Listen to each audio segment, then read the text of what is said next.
For this morning's session, which is going to be on adaptive matter.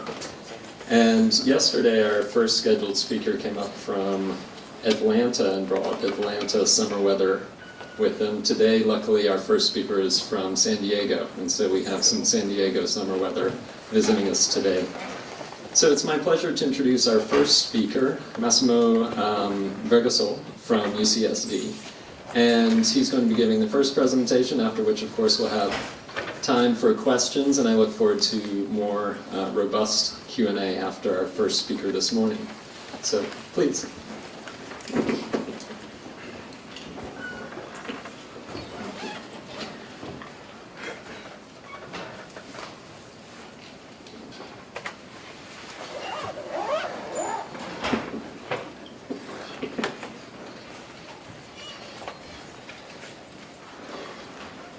So thank you for the invitation. It's a pleasure to be here. And I'm generally interested in the sensing and the navigation of living organisms. And what I would like to tell you today, it's a relatively recent project that I started a couple of years ago after moving to UCSD, and started when Miriam Goodman from Stanford Biology came to UCSD for a seminar. She presented some data on the touch response of C.elegans, of the worm, and so we got started on this mechanical responses to touch, to mechanical stimuli, of C.elegans in particular, but in general, as you will see. So what I would like to tell you today is what we've got so far. Part of it it's in this PNAS recent paper, and part of it's results that we got in the last few months. So let me get started by the major phenotype which is associated with the touch response of C.elegans. And the best way to show you what C.elegans does in response to mechanical stimuli is to show you this movie here. So this is the so-called escape reaction of C.elegans, of the worm C.elegans. You're stimulating the worm C.elegans by stimuli which are on the order of 1 to 10 micronewton. And what you saw in this movie here is that if you touch C.elegans in the anterior part, it's going to move toward the back. If you touch C.elegans in the back, it's going to move toward the front. And if it's not shown here, but if C.elegans is moving forward and you touch in the back, it's actually going to speed up and accelerate toward the front. So it's a very clear escape reaction that C.elegans has to this kind of touch sensation. It's a very convenient one, it's very easy to assay, and thanks to this assay, it was possible over the years to identify all the molecular components of this reaction, identify in particular the neurons which are associated with this reaction. There's 6 neurons, as I will discuss momentarily, which are shown in this scheme here. I'll discuss them in a second, but before getting there, let me just stress that these are just 6 neurons which are involved in the light touch response in the order of 1 to 10 micronewton. There's another class of neurons which are involved in the touch, in the stronger touch, in the orders of hundreds of micronewtons. And then there's another class of receptors which are localized close to the nose of the worm. And they're involved in the foraging behavior of the worm. So in an hermaphrodite worm, there's a total of about 30 neurons that are mechanosensitive and they respond to touch. So those that I'll discuss are in the light touch receptors and in the order of 1 to 10 micronewton. So this is again the same behavior. So let me get to the touch receptor neurons. As I said, there's 6 of them. 3 of them are localized in the anterior part of the worm. 3 of them are in the posterior part of the worm. A stands for anterior and posterior. The total length of the worm is about 1 millimeter. The diameter is of the order of 50 to 60 microns. And A and P stand for anterior and posterior. V and L, they stand for ventral and lateral. And M stands for microtubules, because people, when they start looking at these neurons, the first thing that they saw is this very characteristic structure of microtubules that you see here. So they put the M for microtubules. And then you have L and R that stands for right and left. So you essentially have the worm, which is kind of a tube, and then you have 3 neurons in the back and 3 neurons in the front. And they cover on the lateral side, left and right, and then there's the ventral, which is sensitive. So you have to imagine that the worm is crawling and it wants to sense what is going on, the touch and the kind of things that are going on the ground.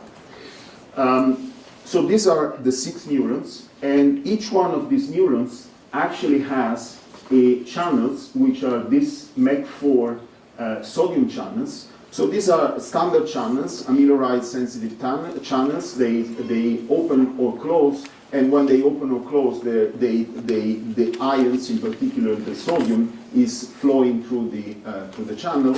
And the total current which is flowing along the neuron is the sum of all the opening and closing of these channels, which are distributed more or less uniformly and isotropically over the neuron. So you should imagine this little neuron which is running along the body of the worm, and all around this neuron there are these channels that open or close in response to mechanical stimuli. And the total flow, C.elegans doesn't fire action potential, so the response of the neuron is going to be the current which is flowing through the neuron. So you have these neurons which are running all along the body, and they are immersed in the cuticle, which is here in the hypodermis of the worm. The thickness of this layer here, it's a few microns. And then within the body of the worm, you have the muscles, the intestine, and the gonads that produce the internal pressure that I'll be discussing momentarily. Now, the other thing is that even though we'll not get too much into the molecular details today, there's people have worked out many of the components of the molecular components of these channels and the associated structure. It's a cartoon that you have here. As I said, we won't discuss much, so I just show it, and I don't get too much into the details of it, but if you have questions, I'll be happy to get more into it. So let me get more to the mechanical phenomenology of what's going on when you stimulate mechanically the worm. And over the years, people have developed a very convenient and very powerful system to assay the mechanical response of the worm, which is sketched here. So what you have is a piezoresistive cantilever, which can move up or down a ball of the size which can be of the order of a few microns. In the specific experiments that I'll be discussing momentarily, it's the diameter is 10 microns. So it moves up and down, and when it moves up and down, it can control with given profiles, time profiles of stimulation. It can indent the body of the worm, and the typical penetration, how much you indent, is of the order of a few microns, up to 10 microns. So there's a substantial indentation of the body of the worm that you can achieve. I remind you that the diameter is of the order of 50 microns. And so you can stimulate mechanically thanks to this cantilever. And the breakthrough was a few years ago when O'Hagan, Marty Chalfie, and Miriam Goodman, they were able to produce a patch clamp, in vivo patch clamp system, so that they can monitor in vivo. The worm is glued to a surface in such a way that it cannot escape as it would like to do. And then you stimulate with this cantilever. And the good thing is that, as you can see from this pipette that you have here, you can patch clamp in vivo and record in vivo the current which is flowing through the neurons. So you have the cantilever which is stimulating in a controlled way here, and you pick up the current flowing through the neuron from the pipette that you have here. And one of the things that you can do, so you have an input-output, and it's quite quantitative, and you can stimulate the worm with time profiles of mechanical stimulations which are quite under control.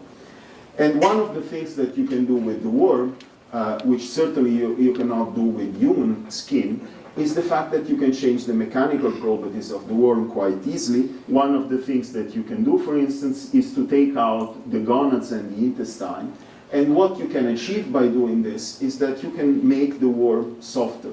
So the wild type will be stiffer with respect to the worm, where you take out gonads and intestine, and this way you can test the influence of the stiffness of the body of the worm on the response, on the touch response of C. elegans. Now, you might remember that the title of my talk had Adaptation and Symmetry, so let me get to what adaptation and symmetry is about. And the best way to do this is to look at the response, at the current, which is flowing through the neurons in response to a step stimulus. So you push the ball down, you keep it for a certain time down in the body of the worm, and then you relieve the pressure, you push the ball again up. So this is the profile of indentation into the body of the worm. This is going down, you're stimulating, you're penetrating into the body of the worm, and this is the rest level. The ball is not indenting the body of the worm anymore. And what you see when you apply the stimulus is here, this is the voltage, this is the current. The current is the thing to be looked at. Initially it's fluctuating around 0. Then when you apply the stimulus, you get a current which is flowing through the neuron. And then on time scales of the order of 10-20 milliseconds, you have relaxation to 0 again. So the current, initially there's a response, and then it goes back to 0. This is what is called adaptation. So in many sensory systems, if you keep the stimulus constant, there won't be, the system will adapt, meaning it will not respond, it will filter out DC components. And on time scales that depend on the system, you have no response anymore. So this is a beautiful example of perfect adaptation. It goes back essentially to 0 level on time scales of the order of 10-20 milliseconds. The other thing which happens, and this has to do with the symmetry, is that when you take off, so you relieve the pressure, the indentation, there's a very similar response that happens. So the system responds both to the onset and to the offset of the stimulus. And when you do a little bit of statistics, you accumulate a few of these examples here, you realize that actually the statistics of the response at the onset and the offset is pretty much indistinguishable.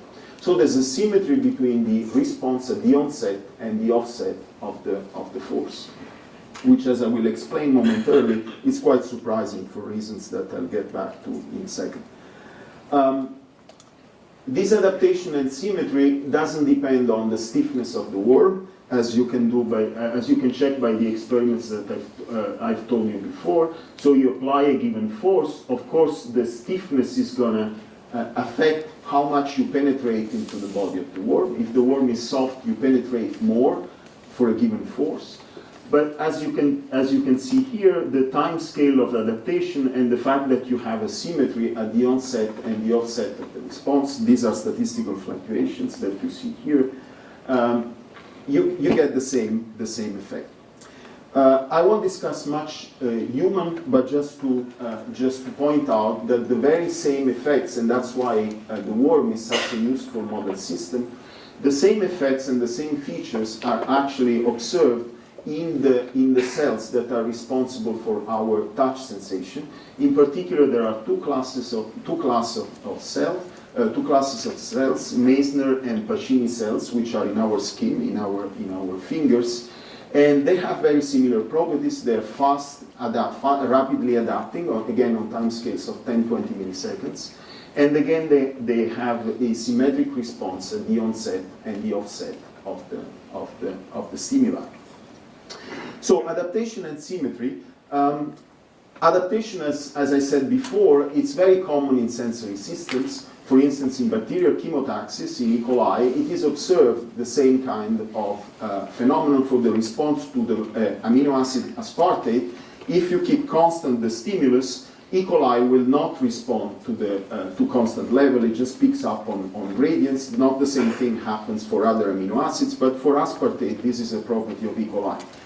And in that case, this is due to chemical modifications of the receptors. It's a methylation process which is responsible for this. In the case of C. elegans, this is not the case. The modifications are not chemical. People have been looking at chemical modification, calcium, phosphorylation, methylation, all the usual suspects that you might think about. And none of this is responsible for adaptation, which seems to be mechanical. So the strong sense in the field that this is due to mechanical effects. And mechanical adaptation is in fact not quite a novelty. This is something which has been observed before, and in particular it's something which is responsible for our auditory system. It appears in our auditory system. And in particular it happens in the cochlea that you see here, which is the responsive part of our auditory system. So what happens, just very briefly, is that the sound is coming in from this side. It impinges on the membrane, which is here, and the membrane propagates sound wave into the basilar membrane that you have here. Now, the basilar membrane is an absolutely stunning and beautiful system that, unfortunately, I don't have to review, but you can read about this, because it's made in such a way that the sound wave of different frequencies are delivered at the specific locations that they must be delivered to. But for the purpose of today's talk, what is important is that you have sound waves which are propagating in the membrane here, and they cause oscillations of this structure here. And at the top of these structures, you have this very characteristic structure, which is the hair bundles. A zoom of the hair bundles is shown here. It's kind of a pyramid of many different cells that form this kind of cone that you see in this picture here. And it's structured in a very ordered way with these pillars, one after the other, going up in the order of ascending height. Now, when the sound wave comes, what happens again is that this is going to oscillate, and there's going to be a relative movement of the hair bundle with respect to the tectorial membrane. And these different pillars that you see here are actually connected one to the other by an elastic filament, by a tip link that you see sketched into here. Now, the role of this tip link is the following one. When this one is getting tilted, the tip link is going to be stretched. And the tip link being stretched, what happens, there's a channel gate, there's a trapdoor, which is going to be raised by this tip link. And once the gate is open, then you can have ions that are flowing into the channel, and that's the way the system is responsive to mechanical stimuli. You tilt this way, and this is going to open up the channel. So this is translating mechanical stimuli into electrical stimuli. And now adaptation is taken care of by molecular motors that act on this side and regulate the height of the attachment of the tip link on this pillar here. So when the tip link is stretched, actually you have motors that are moving down the attachment point. They relax the tension, they relax the extension of the tip link, and therefore the extension gets reduced and the trapdoor goes back again, and that's the way you get adaptation by mechanical means. So this is mechanical adaptation by itself is not a big novelty. But the surprising thing is that now if you look at hair cells and you compare with the touch response of the worm, actually the symmetry is totally lost. And the symmetry is totally lost. You can easily understand that if you push the hair bundle in this direction, what's going to happen is that the tip link is getting stretched and you have a current which flows. But now if you force the other way around, like here, what's going to happen is actually that you compress the tip link, and this is going to cause hyperpolarization rather than a current. So rather than being symmetric, the response when you apply or remove the force is actually quite antisymmetric. If you look at the response of hair bundles, this is what you get at the onset and the offset of the force that you have here. So mechanical adaptation is there. On the other hand, the symmetry of the response is not there, and it's something that should certainly be understood. Now, looking at this problem, it's important to realize that the kind of stimuli and the geometry that you have here for hair cells is quite different from the one that you have for the touch receptor neurons. And in particular, it seems to be a generic property that the touch receptor neurons are always embedded in very thin layers of skin. This is quite generic, it's for us, and it's for any other animal that you see around, and it's also true for the worm. As I said, it's embedded in the cuticle, which is a few microns thick. Now, thin shells, as most of you know, have a special properties of elastic properties because of the fact that they're thin. And in particular, the Z component, the vertical component of the stress tensor, it's negligible in thin shells because when you, this is just taken from Landau-Lifshitz, if you apply, except at the points where you apply a force, the Z component of the stress tensor is 0 on the top layer, is 0 on the low layer, and therefore it's going to be very small because the thickness is small throughout the shell.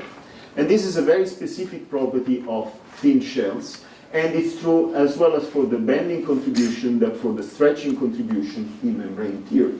So this is a general property, and if you don't believe theory, you can run a simulation where you have you simulate a ball which is indenting a cylinder, an elastic cylinder with a thin shell that you have here, and you look at what happens. This is the undeformed surface, this is the deformed surface, and here you plot the smallest component of the stress tensor, and as you can see, it's always perpendicular to the deformed surface. So this is quite an important property of thin shells. These are the three components of the stress tensor that you have here.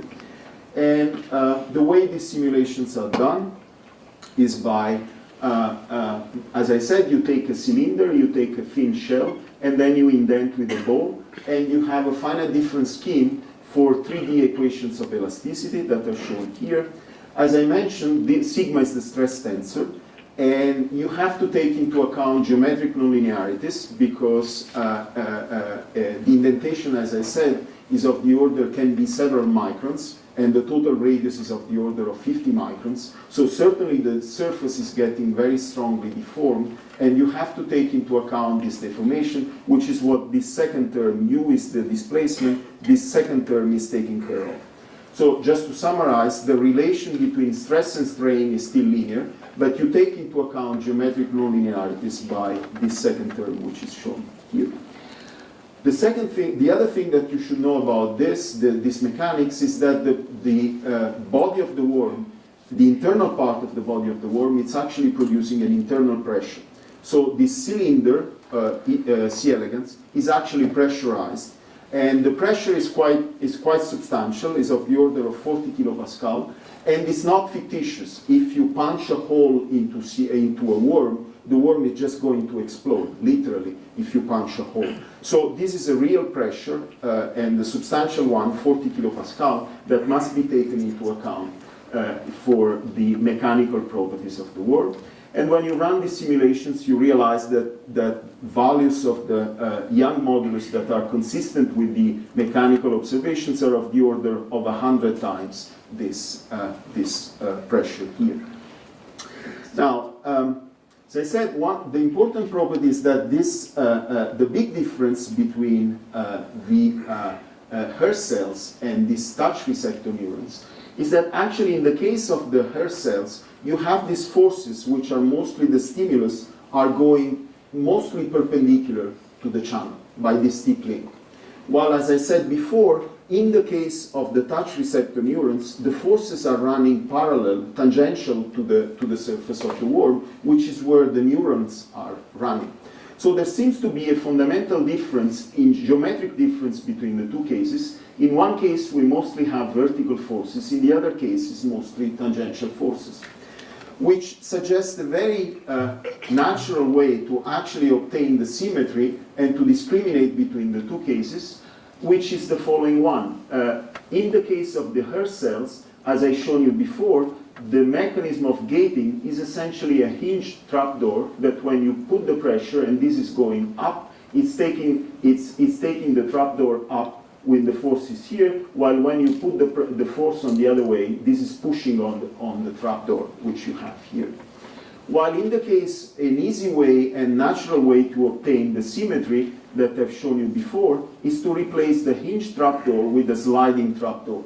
So what you suppose and what we postulate is that you have an element that we don't know exactly what it is at the moment, but you have an element which is which is gating the channel, and when you have forces, this is going to swing one way, for instance, on this side, and then the mechanism of adaptation that I'll describe momentarily is going to bring it back, close the channel. Now when you relieve the force, this element is going to swing the other way around, But still, what matters is the fact that it swings away from the channel, and therefore, by these tangential forces, you can easily obtain the property of adaptation. So let me get a little bit into the math of this. This is the element. Again, we don't know what it is. Capital X are A stands for anchor, and C stands for channel. And capital X are the initial position of the medium that you have at these locations.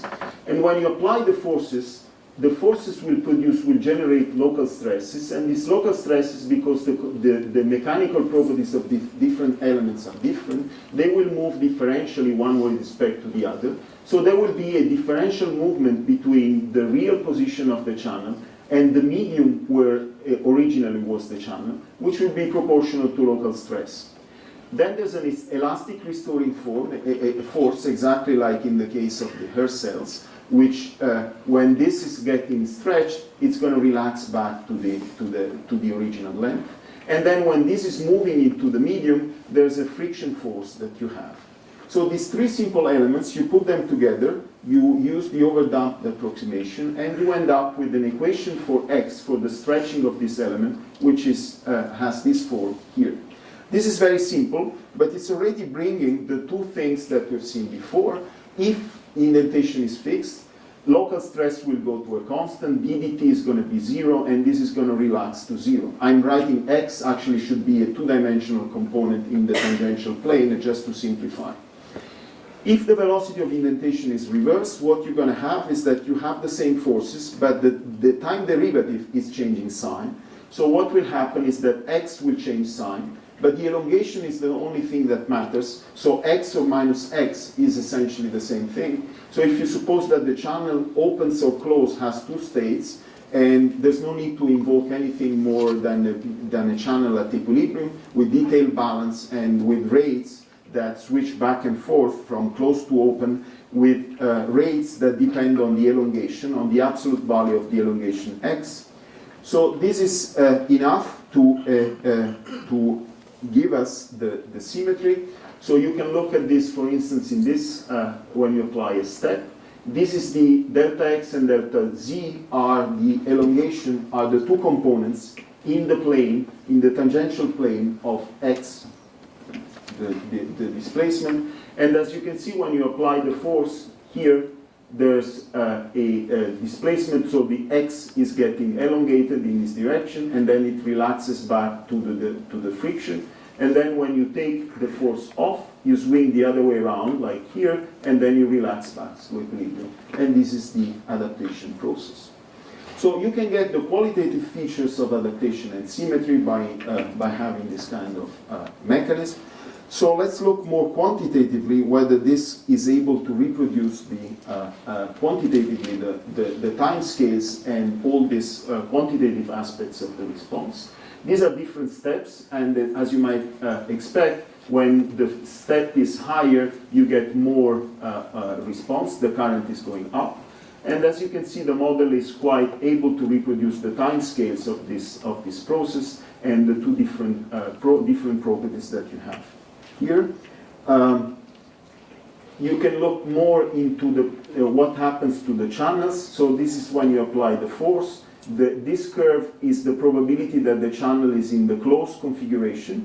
And when you apply, of course, it goes down, and then it goes up again. And these are the two probabilities for the channel to be in the open state. And actually, it's known that these channels have multiple states. There are transient configurations. So we put one transient state, which is the one which is shadowed into here.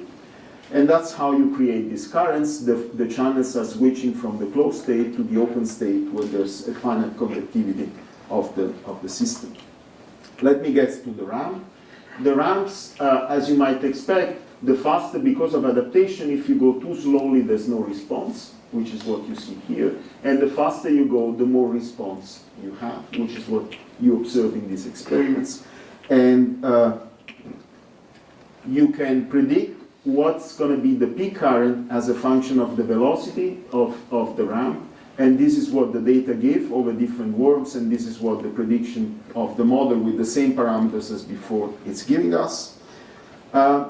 So far, profiles were relatively simple and smooth. This is my favorite test, and actually these are data that were thrown out by our collaborators, because what happened is that trying to create the ramp, actually the system slipped away, and there was a feedback system trying to catch up, producing the ramp. So it produces this crazy behavior of indentation that you see here, which is clearly quite irregular. And the profile of the indentation is here. The profile of the current that you see is here, and this is what the model is predicting. And it's clearly not an easy curve to reproduce. So finally, let me get to the sinusoids. Again, the sinusoids, if you oscillate too slowly, they won't give you any response, which is what you see here. As you ramp up the frequency, you get more and more of the response. And the important point is that because of the symmetry, at the onset and the offset, you double the frequency, because you respond both here and here. So the frequency actually is doubled. There's no magic into this, it's just the symmetry.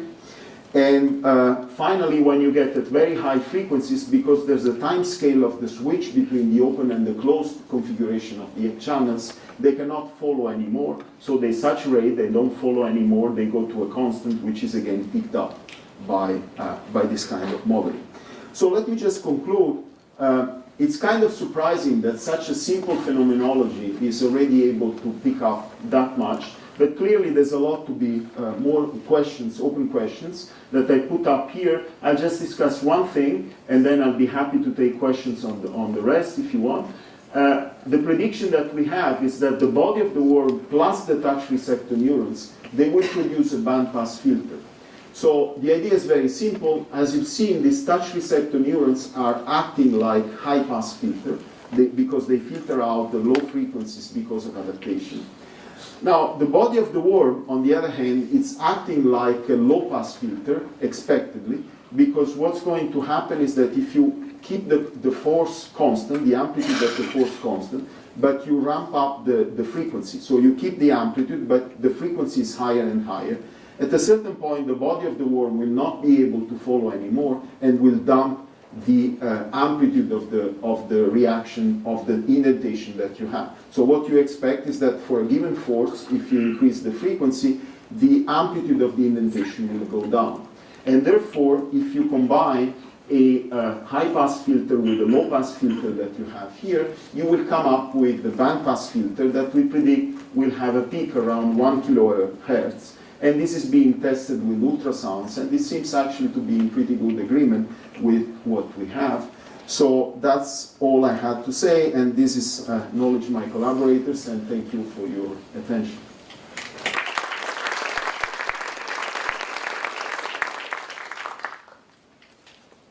We did get started a few minutes late, so we do have several minutes for questions. Please remember to identify yourself before you pose your question, and we'll try to bring around microphones.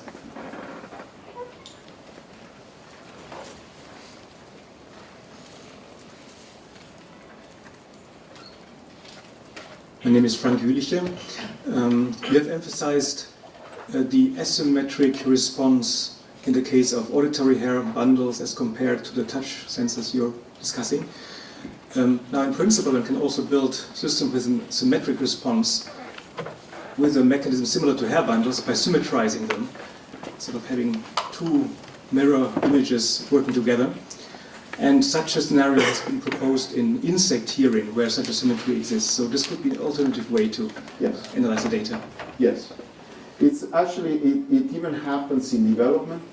If you have an early, before the geometry, because before this geometry is put up, in development, in the initial stages, actually you tend to have more symmetric responses that you have here. So that's one of the things that I mentioned at the very end here. We have some evidence in the case of the weak stimuli that actually this is a single channel property.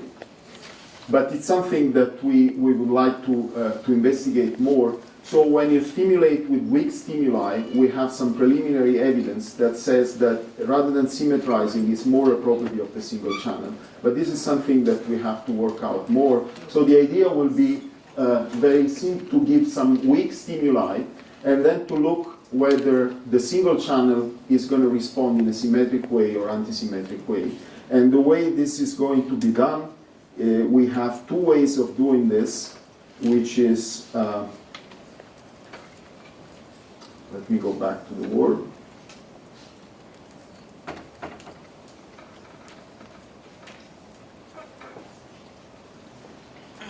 Here. So the way these experiments have been is that you can stimulate in the middle of the worm. In the middle of the worm, there's kind of a silent zone where the neurons actually coming in the anterior and posterior, they don't overlap. So in that zone, if you poke in that zone, actually you're going to pick up just a few channels which are on the extreme of the neuron. This way you can stimulate just a few and see what kind of response you get. The other thing that you can do is that you can put some amiloride into the channels, so they desensitize this channel, and you can have just a few channels again that are responding. Based on this, I think it's more a property of the single channels, but we need more data to be conclusive on this. Yes.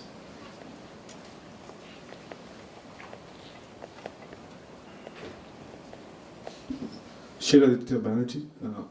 I wanted to ask if the adaptation response is robust as you increase the stimulus. As you increase the stimulus, do you get accurate adaptation over a wide range through this mechanical? So, as I was saying, the adaptation, you shouldn't worry too much in this case about the range and the dynamic range, because as I said, these touch receptor neurons are actually sensitive in the range 1 to 10 micronewton. And there's another class of receptors that are in the hundreds of micronewton. So dynamic range doesn't seem to be a big issue here. Adaptation is observed throughout this range of stimuli, and as I said, there doesn't seem to be a major issue in this particular case. That seems to be more of a problem in E. coli. So you don't need to invoke any non-equilibrium aspects in this? No. As far as you can tell, the channels are at equilibrium. This is done, I think. So it doesn't seem to be. All right, thank you very much. Let's thank our speaker again.